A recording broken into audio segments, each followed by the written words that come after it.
We call this a cycle of indigestion. Don't we call it the cycle of violence?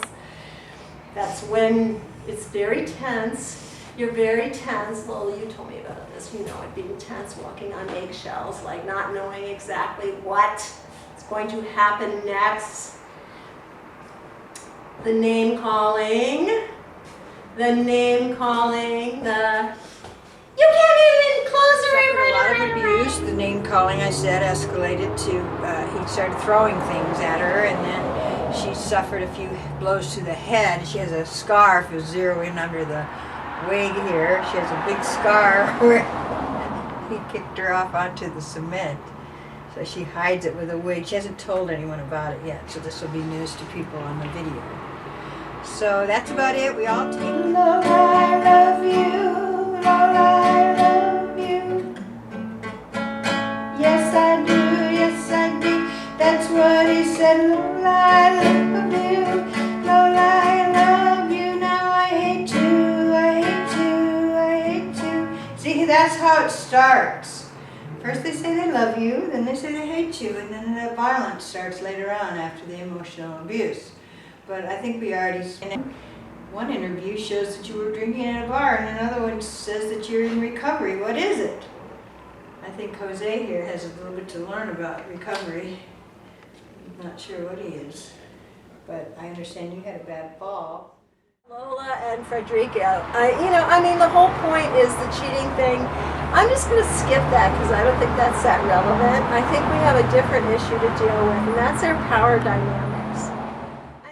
Is women, I'd say women allowing, honestly it sucks, but it's women allowing it to happen and not realizing what's going on, not accepting what's going on a lot of the time.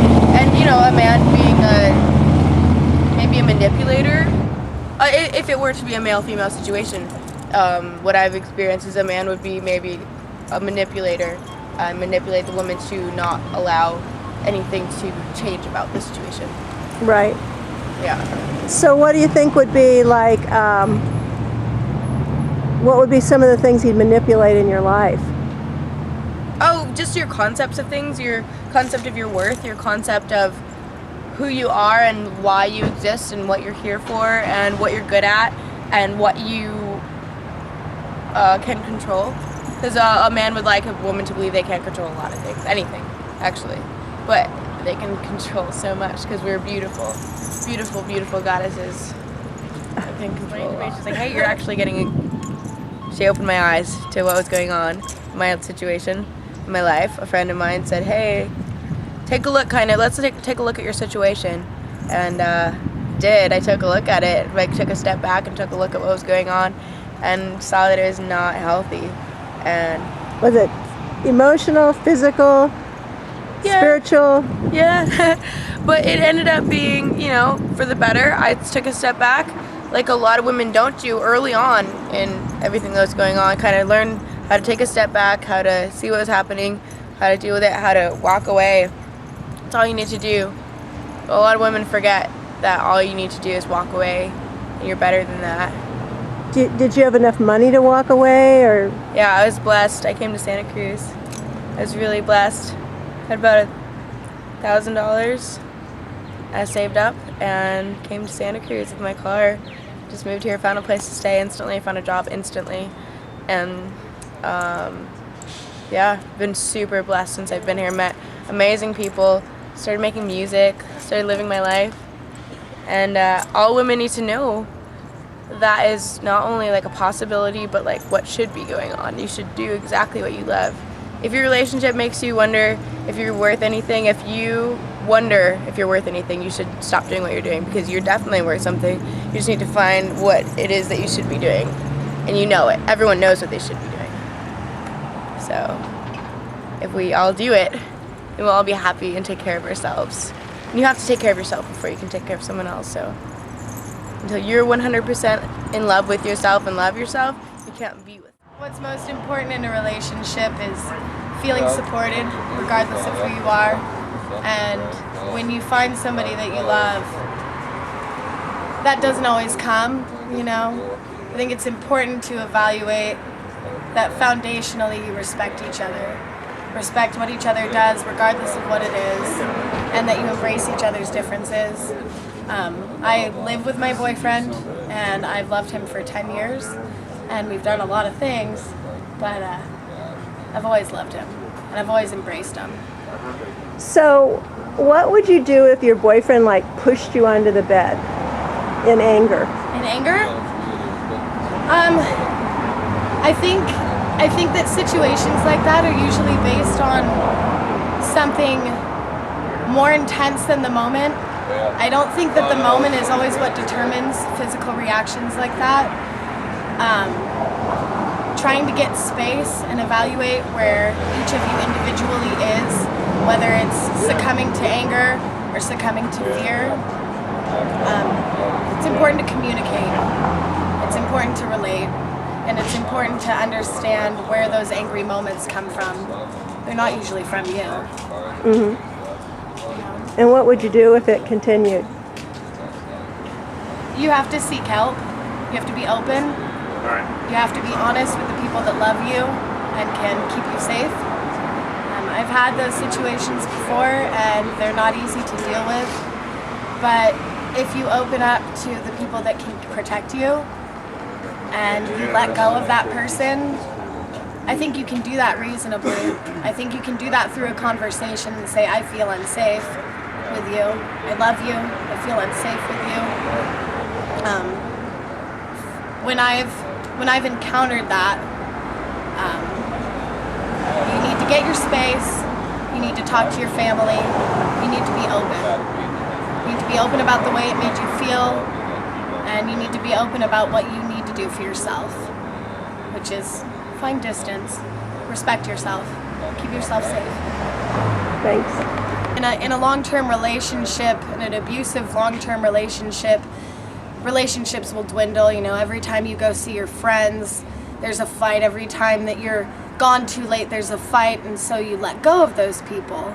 If you call your family and you say, I'm scared, they'll help you, no matter how long it's been. You have to believe in your relationships and believe in yourself. Keep yourself safe. Get your distance.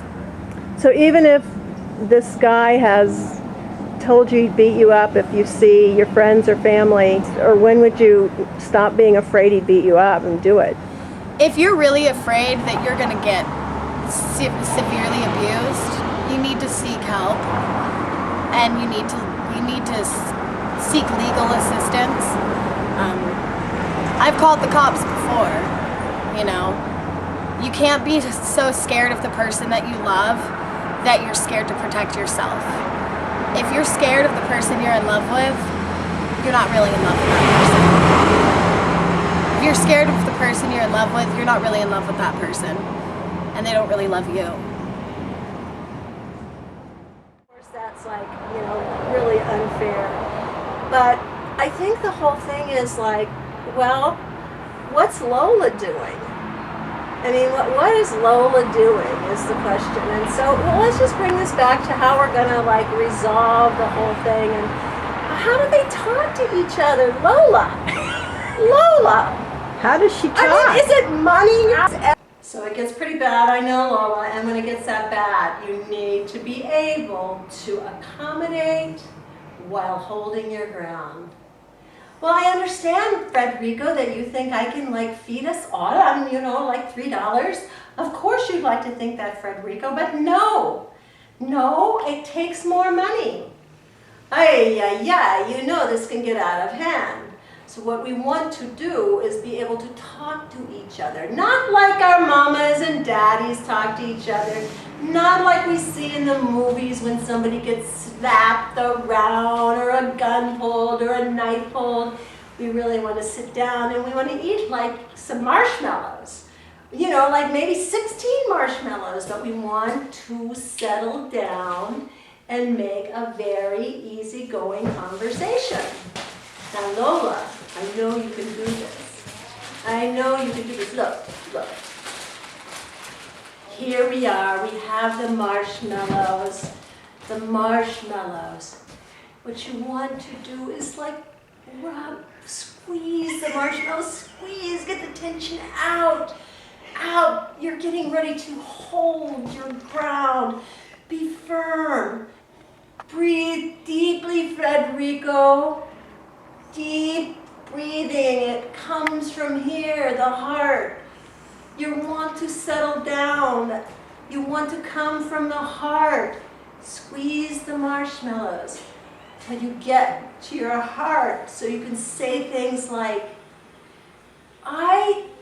it makes sense to me that it's a pressure for you to watch the kids and do all the buying and like think you can dress like the Kardashians.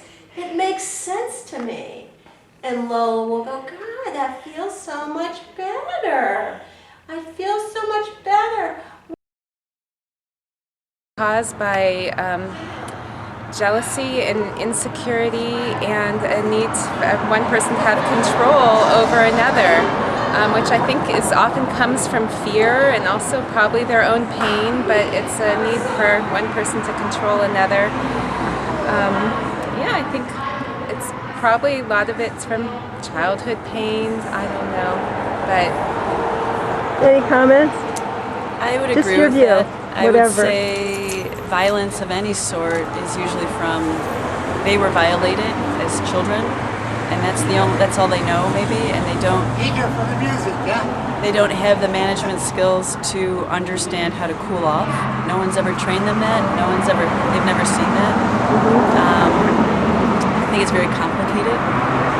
It is very I think complicated. it's very complicated. What would you do if you saw somebody in a heated argument on the street? Would you do anything? I probably would. I'd say cool it off, you guys. Let's take a time out. Let's take a time out. Would you say anything? well, I've had that experience before, and I've gone up and said, "Do you need some help right now?" Nice.